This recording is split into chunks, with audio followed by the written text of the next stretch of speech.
Мен балагат жашка жетерден 5-6 ай мурун намаз китептен жаттагандарымды медреседе окуган жеңеме айтып бергенден кийин намаз баштагам.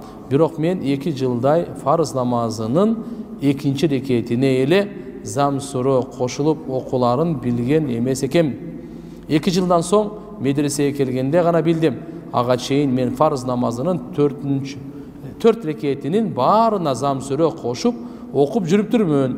Ошондо мен окуган намаздарымды кайра кайтарып казасын окуп береминби? Жок, окуп бербейсиз. Караңыздар, фарыз намаздарда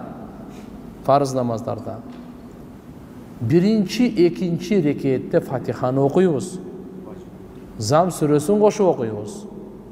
3-4 рекетте Фатиханы эле окуйбуз. Зам сүрөнү кошпойбуз. Түшүнүктүбү? Зам сүрөнү биринчи, экинчи рекетинде кошуу бул важип.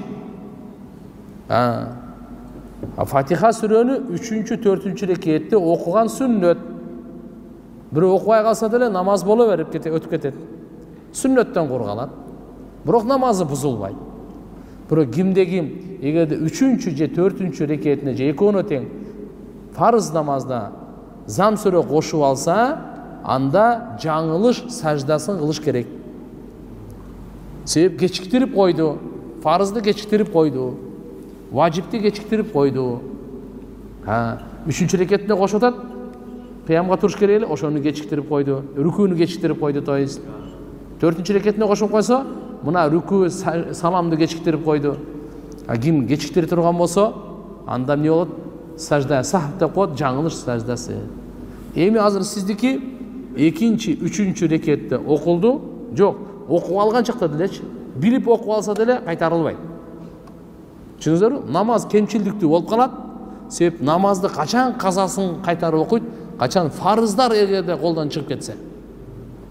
Бул 3-чү, бул сиз важип аткарбай койгонсуз, будан ары андай кылбаңыз, эми истигфар тобо кыласыз, билбестикти Алла Таалам иншалла кечиримдүү.